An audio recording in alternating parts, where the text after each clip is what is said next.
so the first thing that we'll be covering in this chapter is we'll start with the basic information. We'll try to understand what happens. So what's a language? Language is made up of symbols. Symbols can be A, B, C, and all the way to Z. You can also have numbers in symbols. Okay, and these symbols are based off some rules. Okay, that means that is called grammar. So grammar makes up a language, and that language is accepted by machine and automata. Okay. Now the language consists of alphabet, okay, which is denoted by sigma, and an alphabet is a finite non-empty set of symbols. So you write sigma equals, and then you write a tuple of alphabets, A, B, C, or 1, 2, 3, or whatever that language is made up. Just A, B, or C depends upon what language you have. Then, as we saw, that language is a set of strings. So you are going to denote it by L, and you give them the certain set of strings. You have A, B, C, A, B, A, B, C, A, B, and any such pattern of string can make up a language. There are two types of language, finite and infinite.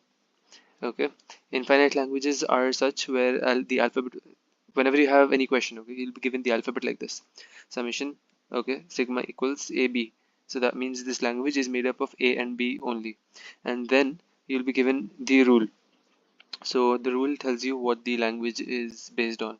So L equals start with A. That means in this language, all the strings that start with A are acceptable. So L equals A, AB, AAB, and then AAAB, AABBB, and so on. There is no restriction to the length. Hence, this is an infinite language. As for finite languages, you again have the alphabet, okay, A and B, where the length of the string is 3. That means in this language, you can only have a finite number of strings that are accepted by the language that are of length 3. So AAA, you can have BBB, you'll have AAB, ABB, and so on. Through combinations, you can find out how many strings you're going to have in this language. Then we have certain properties of strings. These aren't that important.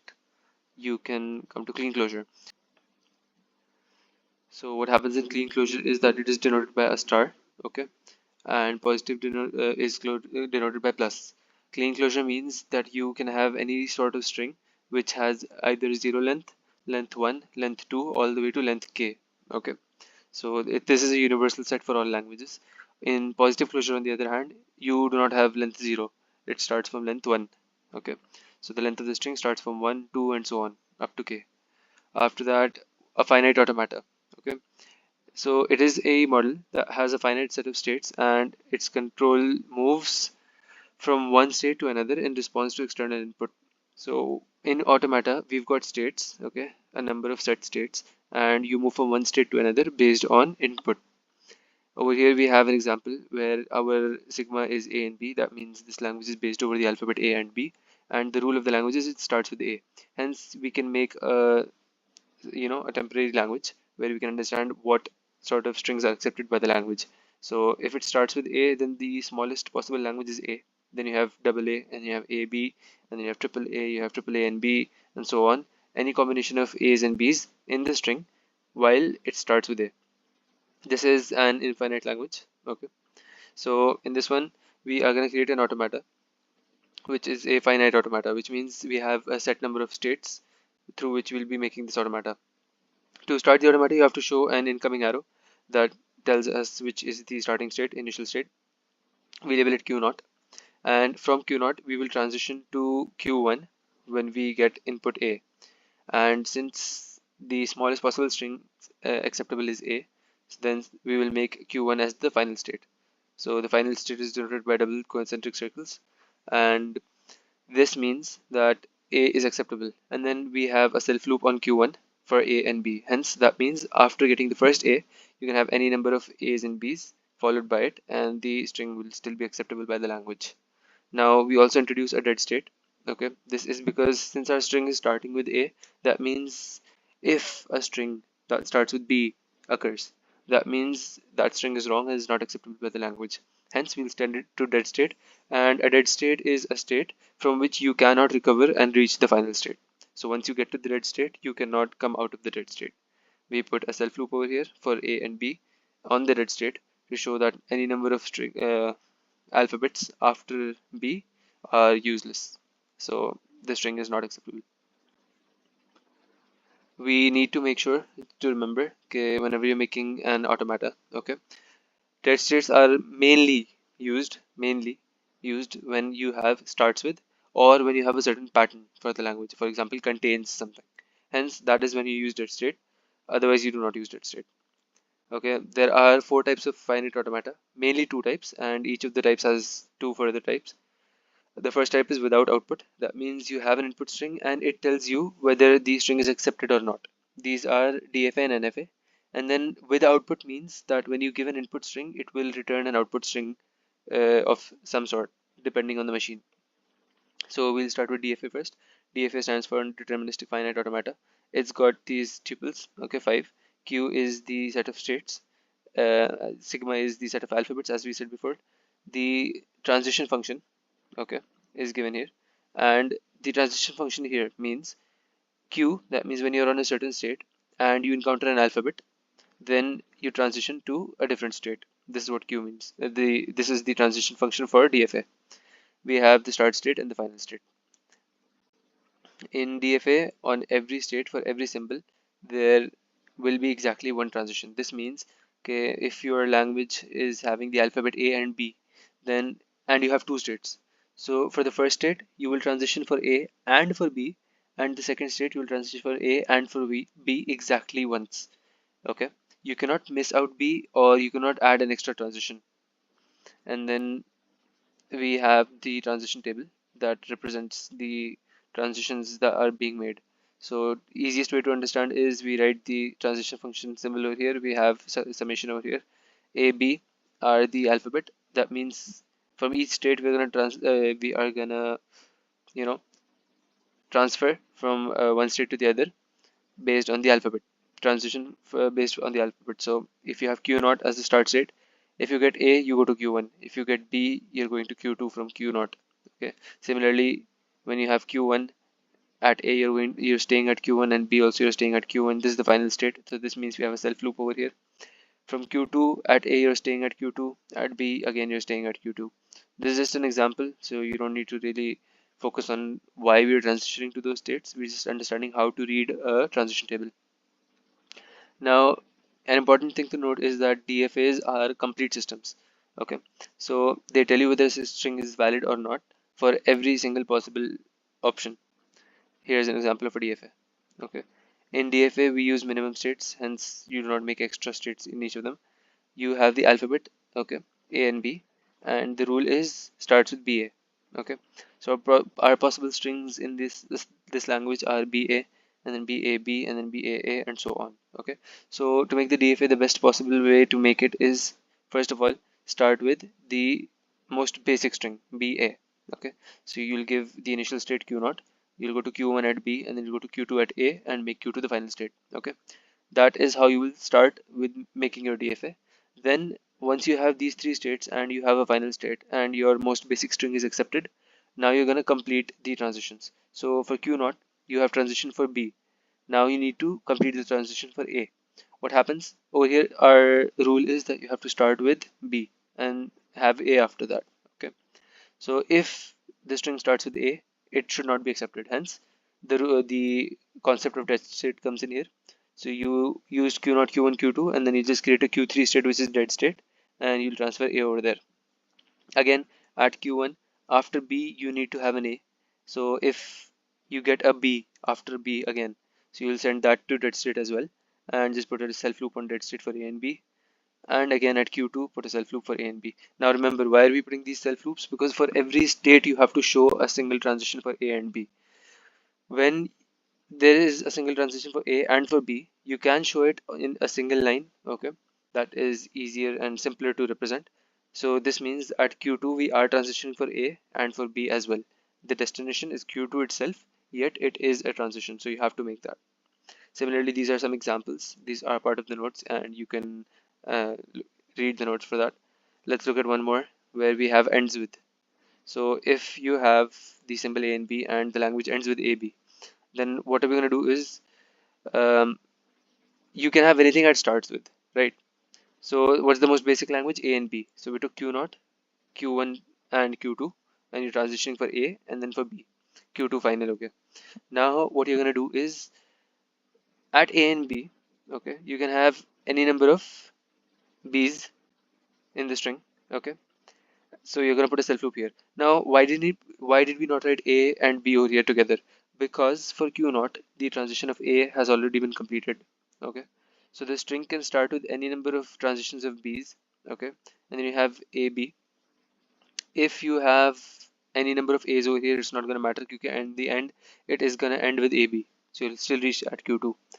Now for Q2, you don't have any transition. So what you're gonna do is, since it ends with AB, right? So for example, you have a string B, P, A, B, but there is another A.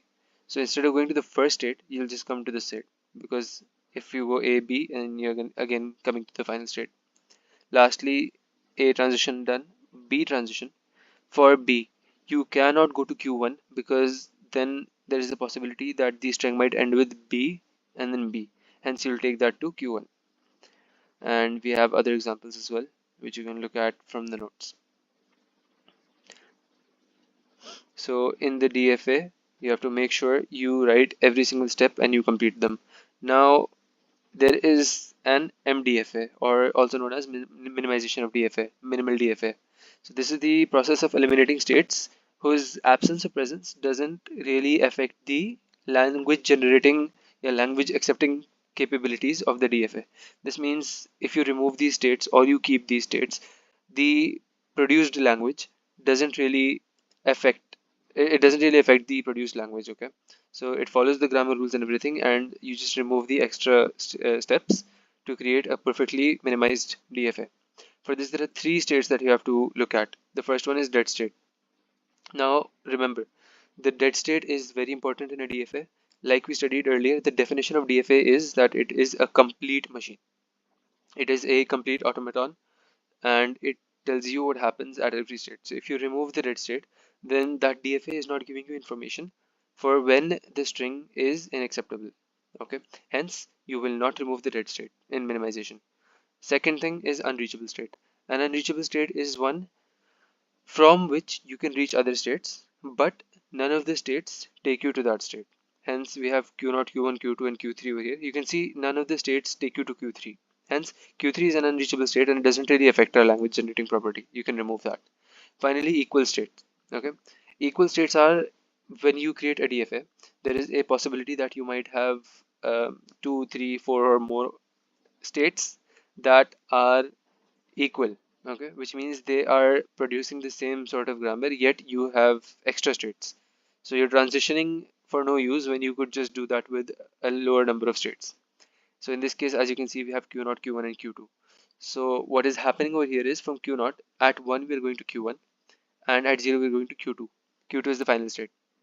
You have a self loop for 0 and 1, and Q0 to 1 you're going to Q1, okay, at 1, and then you're having a self loop for 1 over there, and then for 0 you're coming to Q2. So what is happening? From both of them, you are coming to Q2 at 0. Okay, so it's the same thing, and there is transition for 1. So instead of writing it like this, you could just remove Q1 and have Q0 with a self loop of 1 on it. Okay, it generates the same language, yet we had an extra state over here, hence we removed that. The method of removing this is using an algorithm called as Myhill-Nerode theorem, which we'll be looking at later on. This is an example, a larger example for removing equal and unreachable states. Again, remember, do not remove dead states. Now, NDFAs. We have to look at what an NDFA is. This means non-deterministic finite automata. It is easier to create an NDFA as compared to a DFA.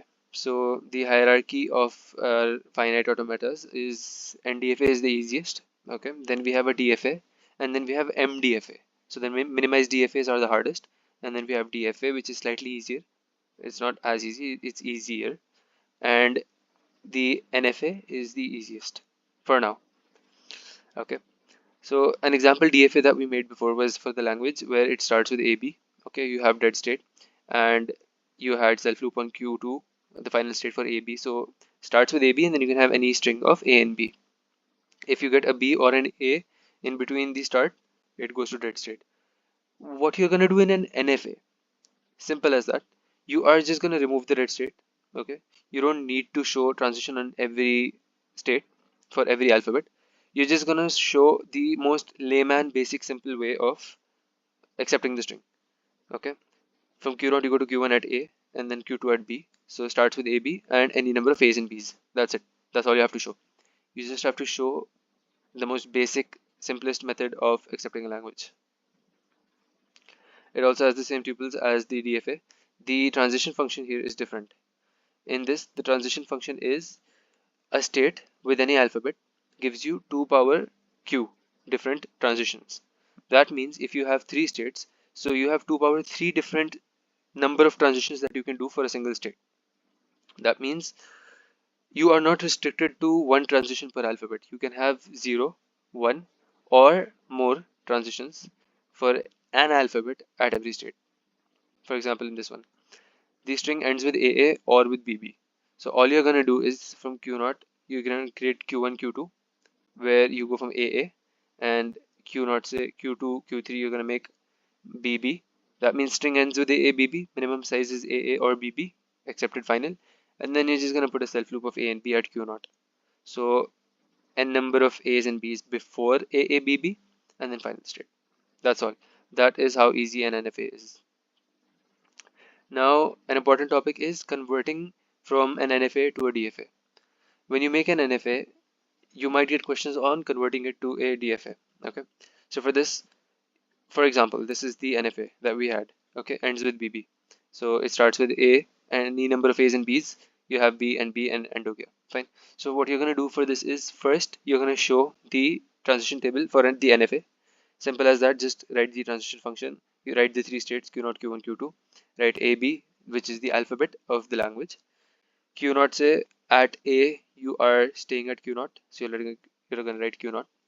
Q0, say B pe you are going to Q0 and Q1, so you'll write Q0 comma Q1. Q1 there is no transition for A, fine, so you just leave it blank. At B you're going to Q2, and Q2 there are no transitions at all, leave them blank. Now you will have to make a DFA table. Now this is going to be different. This is where the things change. In the DFA table, you're going to first write the transition function. You're going to write A, B, which are the alphabet. The first row of the table will be the same as the NFA table. That's why we made the NFA table. Copy the first row, Q0, okay, at A goes to Q0 and at B goes to Q0, Q1. Now, Q0, Q1 over here in the DFA table. What you're going to do is you're going to take this as a single state. You're going to make this a new state. It's called the new state. You'll consider this a single state and you'll write it down as a state, Q0, Q1. To find out the transitions at Q0, Q1, you are going to do the union of Q0 and Q1 from the diagram. So what you're going to see in the diagram is you'll check Q0 and Q1 at A, where are each of them transitioning? Q0 at A is staying at Q0. Q1 has no transition at A, hence at A just write Q0. While for B, you're going to check for B, Q0 and Q1, what are the transitions? Q0 at B stays at Q0, okay, and it also goes at Q1, okay. So what are the transitions? You're moving to Q0, you may move to Q1, and Q1 is transitioning to Q2 at B. So what are the 3 states that you are going to? Okay, Q0, Q1, Q2. Hence you will write Q0, Q1, Q2. Okay, the union of movement. Now this is a new state again. Okay, see this state has been referred to, Q0 has been made already, and the new state is Q0, Q1, Q2. Make this as another state. Okay, again do the union. At A you have only movement, you're only moving to Q0, so write that. Then at B you are moving to Q0, Q1, Q2. You will repeat these steps until you have no new state. So you see Q0, Q1, you created the transitions for that. Q0, you already started with that. Q0, Q1, Q2, okay, this was another new state, you made the transition for that, and then again you're getting Q0, Q1, Q2. Okay, so there is no new state anymore in this. You have made transitions for all the states. Now to determine which one is the final state, you're going to go to the NFA diagram and you'll see Q2 is the final state here. So all those states in the transition function that have Q2 will become the final state. In this case we only have a single state, hence that single state is the final state. Okay, now using the new states and the table that you've made, you will design the DFA. Simple as it is. Okay, for the DFA, from the NFA, the DFA that you're going to make is going to be like this. You take the new state Q0, okay, you take the other state Q0, Q1 that we made, and you make the third state q0, q1, q2, and based on the transition table which we looked at how you're supposed to read, you're gonna create the arrows and you're gonna fill in. That's it. At q0 you go to, at a you stay on q0, at b you're going to q0, q1. Same over here, you're going to q0, q1, q2. At a you're going back to q0. See, at a you go back to q0 again, a back to q0, and b pay you stay there, b pay you stay there, and a back. Make this the final state, and there you have it, your DFA. We have other examples, you can look at them for practice. Now, considering the Epsilon-NFA. Before we had DFA, we studied DFA, which was relatively hard. We had the MDFA, the minimal DFA, which is the hardest. We have an NFA, which is easier than a DFA, and the easiest one is Epsilon-NFA. In this, we have epsilon transitions as well. So, for example, you have the string L equals ANBMCQ. Okay, so you have this huge diagram over here that shows you transitions here and there. In an Epsilon-NFA, all you have to do is there are n transitions of A, M of B, and Q of C, right? So you're gonna create three states, okay? And you're gonna give a self loop of A at Q0, self loop of B at Q1, self loop of C at Q2. Okay, Q2 is the final. Are possible, it says n, m, and q are greater than equal to 0. That means they can be 0, 1, 2, and so on. Okay, these powers are basically representation of number of times these alphabet are repeating. Okay, so a repeats 0 times, that means null. Okay, so you can have epsilon means null value. Okay, so transition is there at multiple number of a's or at a null value. That's it. This is why this is the easiest diagram to make. Now, regular language. What is the regular language? Any language which is accepted by finite automata is called regular language. There are two types of languages, finite and infinite, right? So finite language is always a regular language. So as long as it's finite, it will be regular. But an infinite language is hard to define as regular. So when you are trying to, segregate or classify languages as regular or not, so you have to check. If it is finite, then guaranteed it is regular. Okay. If it is infinite, it is hard to say. So in the first language, okay, AMPN, okay, greater than equal to 0. This means that this is an infinite language. Okay, 0, more than 0, 1, 2, 3, 4, so on. Okay, so this is hard to say, but as you can see, A has a different repetition and B has a different, so you don't need to really compare them. You don't need to store the value of these since we have no storage medium in our automata. Hence, this is a regular language. Now, again, A, M, B, N, C, Q. Over here again, you have different number of repetitions for each. You do not need to compare them, and it's infinite. So this is a regular language. Okay, for example, you have 3 occurrences of A, 4 of B, and 5 of C. You do not need to store the value to compare. B is not related to A or C, and so on. Okay. Now, when you look at the sixth language, okay, in this sixth language, the rule is that AMBN. Okay, so we've encountered this. This was a regular language, but when you look at the rule, M is greater than N, and N is greater than equal to 0. Over here, you need to compare N with M. So you will have M number of A's, for example 3, then N has to be less than 3. This is not possible because in our machine we are just transitioning. We are not storing the transitions. We're not, saving them.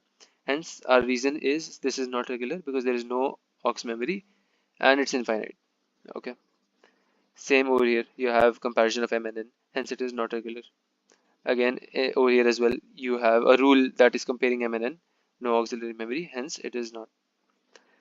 W into WR. This means W with W reversed. Now you need to store the W string in order to create the W reverse, which is not possible, hence it is not regular. All these languages come under a different type of grammar, okay, and they will be explained with different machines. Now comes the scenario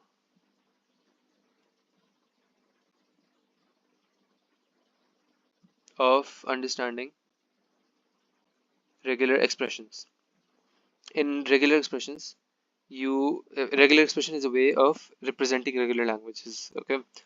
It is said to be valid if and only if it can be derived from the primitive regular expression. So a regular language, okay, can be created from expressions. Okay, so a certain expression will help you create a regular language. The primitive regular expressions are Kleene closure, positive closure, okay, intersection and union.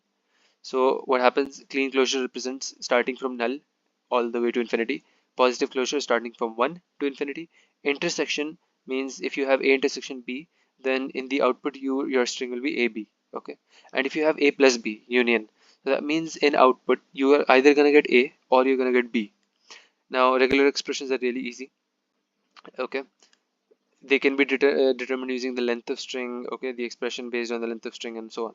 We'll look at a few simple regular expressions. So if R equals A plus B Kleene closure into A plus B, okay. So over here you have the union of A plus B Kleene closure intersection union of A plus B.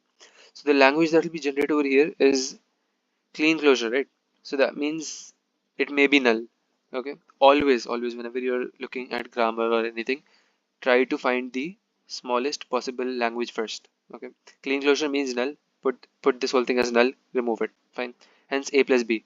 So what is the smallest possible language? A plus B. So I told you this string at A plus B can either be A or B, okay. So your language may first will be A string, the second string will be B, okay. Now go for the third string. In the third string your Kleene closure will become 1, okay. Right now you took as null, now I'm going to take it as 1. If the field closure is 1, that means you're gonna have any one, either A or B again, right? String of length 1, one occurrence. So your string now has two more possibilities. Um, it has four possibilities now. You're either getting A or B from here or A or B from here. Okay, so you can have four combinations: A, B, B, A, and B, B. Okay, and then when this becomes 2, okay, when the Kleene closure becomes 2, now you can have four possibilities here, okay, and two possibilities here. So accordingly the strings keep increasing. Similarly in language equals A plus B positive closure. What this means is your minimum language is A or B, okay, no epsilon. So you won't have empty string in this. The language starts with A, then it might have B, it'll have AB and BA, ABB, and so on, keeps continuing, okay. That's how you create languages. See in this example, this is a written example, so it's easier to understand. A dot B, right, and Kleene closure. So Kleene closure means in the language the first string will be epsilon, second will be AB because it's dot. See, so you don't have an option, it is an intersection, you'll have both of them. When it is 1 you'll have AB, when it is 2 you'll have two units of AB, AB, and so on, okay. Then we have more examples over here of generating. So you need to understand how to write regular expressions for the alphabet, and we look at these examples. If string ends with A, B, B, okay, so just write A, B, B ends with that, okay. Smallest ends with the smallest language is A, B, B, right? And then you have any number of A's and B's before that. So when you want to write any number of A's and B's before that, this is the simple syntax: A plus B Kleene closure, okay. Must contain B, A, B. That means any number of A's and B's before that, any number of A's and B's after that, or just B, A, B. So write B, A, B Kleene closure of A plus B, Kleene closure of A plus B, okay. Start and ends with A, okay. Now this is important, look at this: starts and ends with A. So the smallest possible is A, right? Plus, why you're gonna do this is, see, if you use this string, right? A plus B Kleene closure, that means start and ends with A. So starts with A, any number of A's and B's and A. Or it could just be null, A. A also starts and ends with A, right? But a single A that also starts and ends with A, that is also acceptable. Hence you have to include that. So the possibility is either you'll have this or you'll have this, okay. These are regular expressions. Let's go through different regular expressions you understand. Arden's theorem. Now, Arden's theorem is for regular expressions, solving them. Okay, so if you have a diagram, okay, a state diagram, then you can use that to create regular expressions and equations. So if you have P and Q are two regular expressions over alphabet, okay, and if P does not contain epsilon, then the following equation is given by R equals to Q plus RP, okay.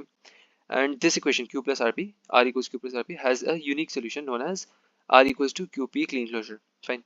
So what you do is first you try to create the equation in this form, R equals to Q plus RP, and you substitute it in this form. And you keep on continuing until you get rid of the states. Fine. Let's look at this. First we create the equations. Since you have three states, you'll have three equations, one for each state. Starting from Q1, in creating the equations, the initial state will always have epsilon in it. Okay. After that, you will add the different incoming alphabets. Incoming, okay, remember, not the outgoing, incoming. So what are the incoming at q1? We have two incoming, which is a and a again, and they're coming from which state? A is coming from q1 and this a is coming from q3. So you write q1a and q3a. Same for q2. Look at the incoming. There are three incoming edges from this. One is from q1, which is b, q3 b, and q2 b. So you're gonna write q2 equals q1b, q2b, q3b. q3 has only one incoming, which is a from q2, so you're gonna write q2a. Now you're gonna do substitution. In this, you'll have to go and try to look at the substitutions, get used to it, solve a few questions to understand the substitutions. The simplest is q3 equals to q2 plus a, right? So you'll substitute this into q2, fine, to remove q3 from here. Okay, so once you substitute that, it has q2 over here, q2 and q1. So this will be in terms of q1 and q2. Hence, substitute q3 into that to remove q3 from there. So q2 equals q1b, q2b, and you substituted this q3, which is q2a, and then b. Fine. Now try to simplify it. You have q2 and q2 over here. Take q2 common. You will get b plus ab. Fine. After that, now this is in the form of r. q2 is r. q1b is q plus rp. R equals to q plus rp, right? So p is b plus ab. So what you're going to write is, you remove the r from here and rewrite it as qp Kleene closure. So q is q1b, p Kleene closure. Fine. So now your q2 equation is 4. This one. This is the fourth equation now. Again, now you have q1 in this, right? So now substitute this into the q3. Okay. q3 equals q2a. Just substitute that. q3 equals q1b, b plus ab Kleene closure a. Okay. Now the fifth equation, put this in 1. Why did we do that? So you have q1 over here. Why did we put it in q3? So first of all, in q3 you had q2, which you put into q2 to remove q3 from here. Okay. And then you have q1 in this. Okay. Your goal is to simplify the q1 equation, the initial equation. Okay. So for that you need to substitute. You have q1 over here and you have q3. You do not have q2 in q1, right? So you'll substitute q2 and q3 to get q1 in this equation. See, in q2 you had q1. So you substituted in q3 to get q1. And now q3 is in terms of q1. And when you substitute q3 into q1, the entire equation will become in terms of q1. Hence, our state is removed. Again, r equals to q plus rp and qp Kleene closure. Hence, you get the answer. Arden's theorem might get slightly confusing. Rewind and listen to this again. Try to understand what the relations are. You have to turn the first equation into its own states. You remove the extra state, and how do you do that? You have to look at the cross combination of substitution and bring it into the form r equals to q plus rp and substitute it into qp Kleene closure. Okay, the derivation is not important, so we'll just look at the questions. Here are a few more questions and you need to understand. Now we're done with no output. Okay, we had machines with no output. Now we're doing machines with output. There are two machines, Moore machine and Mealy machine. Okay, in this we don't have any final states in these machines because they give you the output. Okay, so every transition gives you an output. Okay, or every state gives you an output, and we also don't have any dead state in this. The Moore machine has 6 tuples. Q is the set of states, alphabet is there for summation, you have the transition function, and then you have the delta as output function, output alphabet, sorry. So you're getting an output from this. Lambda is associated to Q to give output. Okay, and Q naught is the initial. Fine. Again, you have the same table in the transition table for the output machines, for Moore machine in this case. This is how the table is. You have the present state, all the states mentioned, and the next state. Okay, so if you encounter the input symbol 0 or 1, you transition to the following states. And in Moore machine, each transition gives you an output. Okay, so this is the output at transition.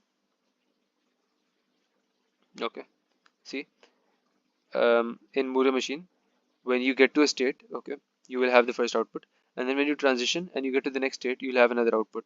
So outputs in Moore machine, in Moore, are based on the states. Okay, each state gives you the output, and transition to the next state will give you output from the next state. For example, let's take a string, input string 1101. Fine.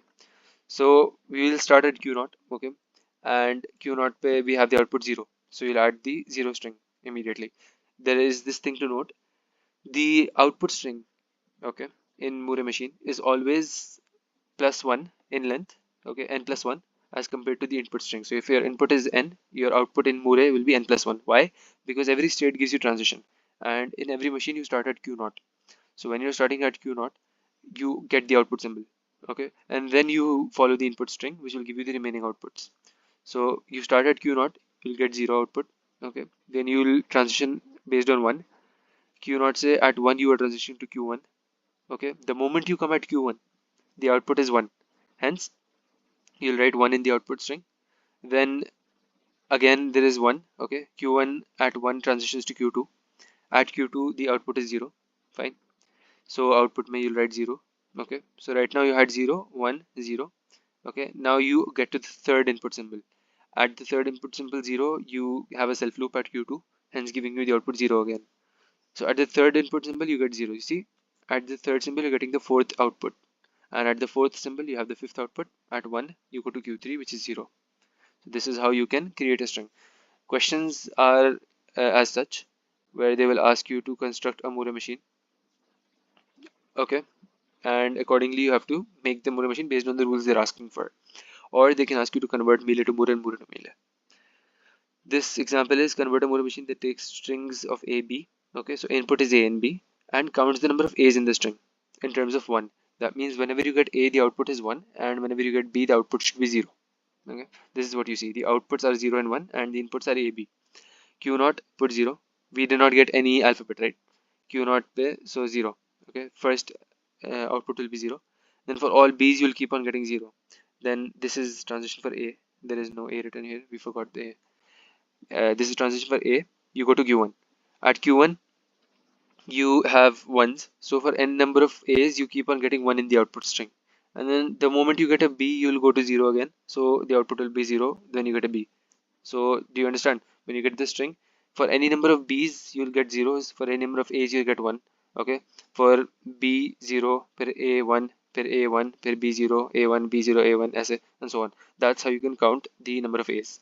So you'll just count the number of ones in the output string and you'll get to know how many A's were there in the input string. Similarly, these are other questions. Now we have the Mealy machine. The difference in Mealy machine is the output in Mealy machine comes on the transition. Okay, so previously it was on the state and now the output will be in the transition. That's why the table is also different. Over here we have the states. Okay, we have A0 A1, that means 0 per transition and 1 per transition. So in this, for each alphabet, okay, input alphabet, you will have the transition state and the output. So what this means is at Q1, when you get input 0, you move to Q3 and you get the output 0. In Mealy machine, the length of the input string and the length of the output string is the same. So if you have n as input, then n will be output. So if the length of 4 is used as input, you'll get 4 outputs, because it is based on transitions, not on the states. Okay, because state may you have to start at Q0, okay, or at Q1. So when you start at that, you always get an output in Moore machine. Over here you will only get an output based on the transition, and transition only happens when you get an input. So when you get an input, you will get an output. So the input and output will be same. Similarly, you have the string over here 1101. Again, from Q1, at 1 you'll go to Q2, okay, at 1 Q4, and then at 0 you stay over there, okay, and then at 1 you go to Q3. Now an important thing to note is the transitions are given here, the transition alphabet, and the output is given below. Fine. So that means Q1 said Q2, the transition is at 1 and the output is 0. So what is the order? We're going from Q1 to Q2, Q4, Q4, Q3.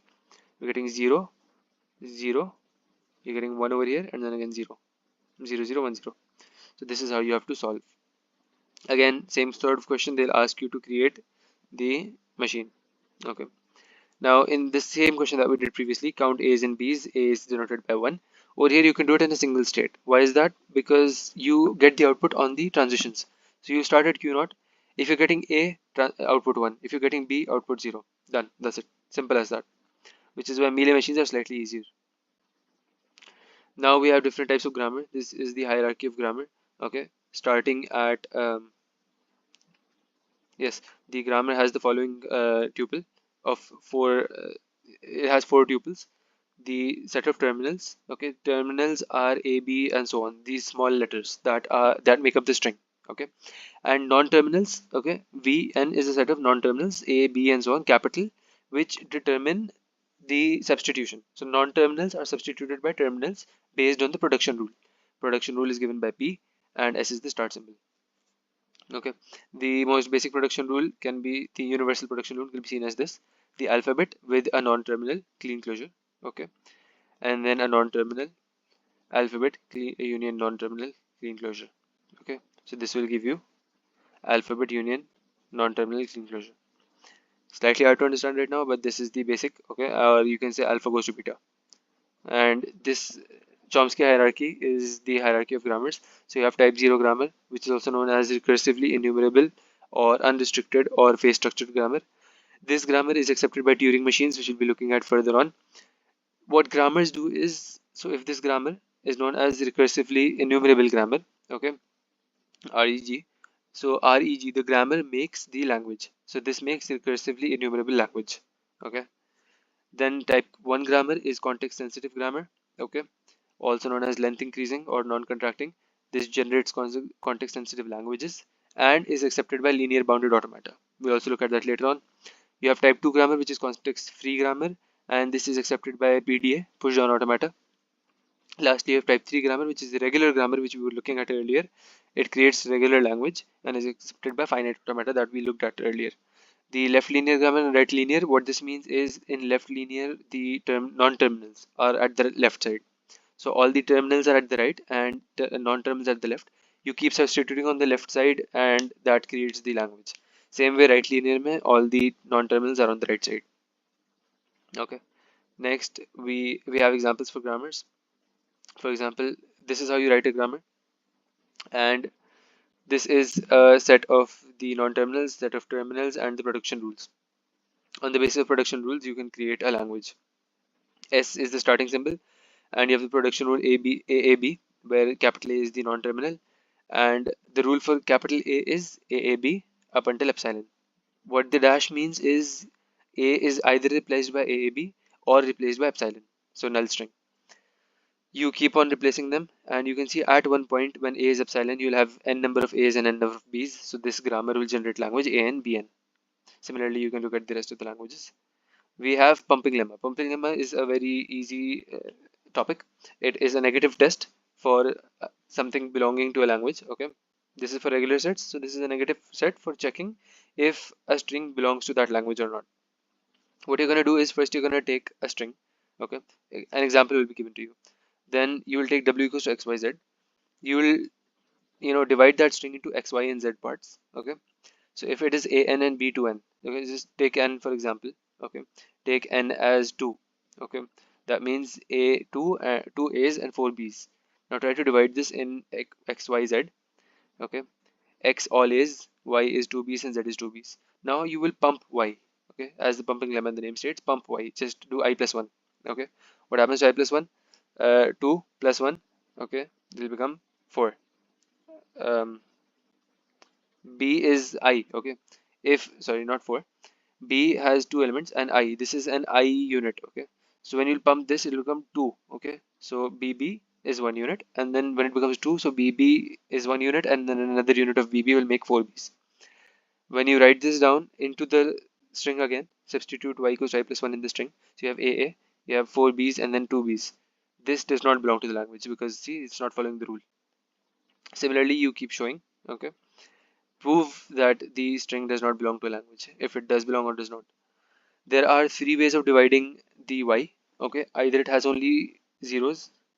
For example, your string was a and b, or it is 0 and 1. So your y can have only zeros, only ones, or a combination of 1 and 0. Fine. या फिर only a, only b, or combination of a and b. Next, we have Myhill-Nerode theorem. This is for minimization of a graph. Okay, we'll be quickly going through it. In Myhill-Nerode theorem, for example, you have this graph given to you, this transition diagram: A, B, C, D, E, F.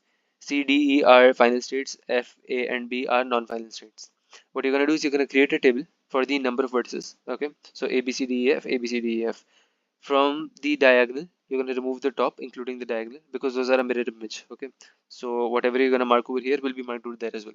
That is useless, hence we remove that. Now you have to tick a pair of final states and non-final states. What do you mean? So first box is AB, right? So at AB you're gonna check, is A final? No. Is B final? No. Leave the box.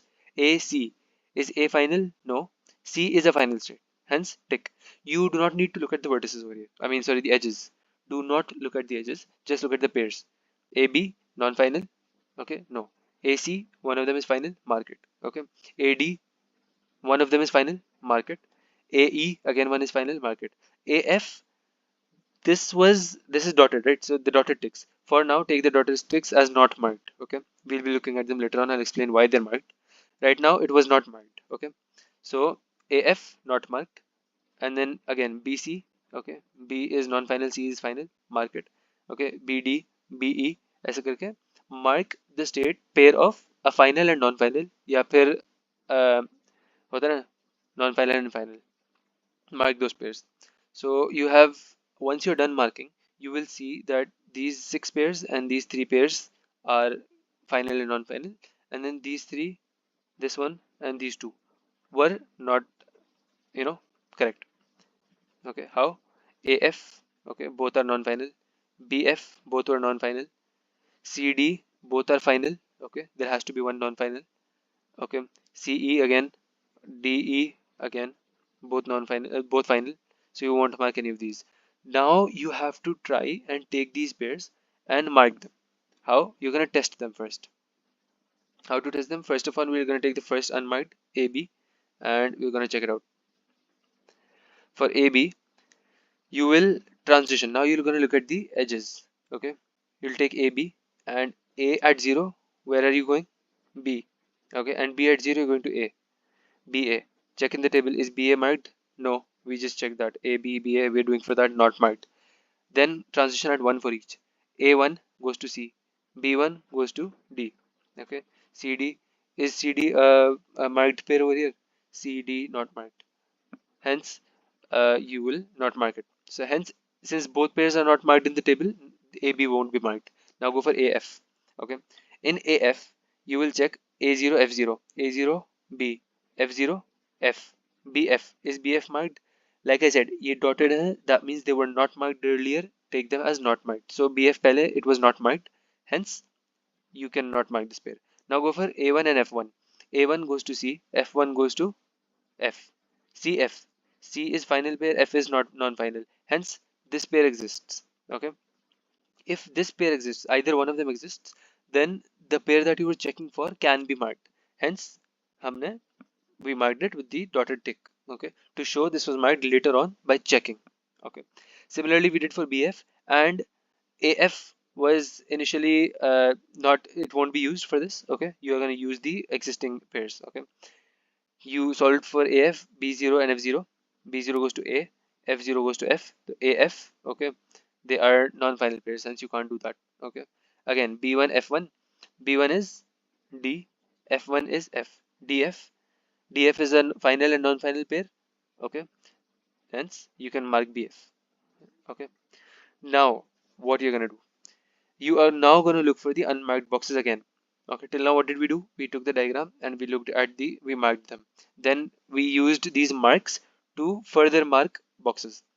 Then we ended up marking these 8, 11. These 11 boxes we marked. We still have 4 boxes that are unmarked. Now you will circle these pairs in the diagram. AB, circle the AB pair. CD, CE and DE. CD, CE and DE. Okay, so these pairs are, you circle each of these. The common pairs now. AB is common. Okay, so make this a single term. AB is common, hence make it a single state. Then CD, DE and CE. All three are interconnected, hence that means all three are same. What you're gonna do is make a single state CDE. Simple. Make it CDE. F is separate, so write F as it is. Okay. Now look at the transitions. From AB, 0 पे where are we going?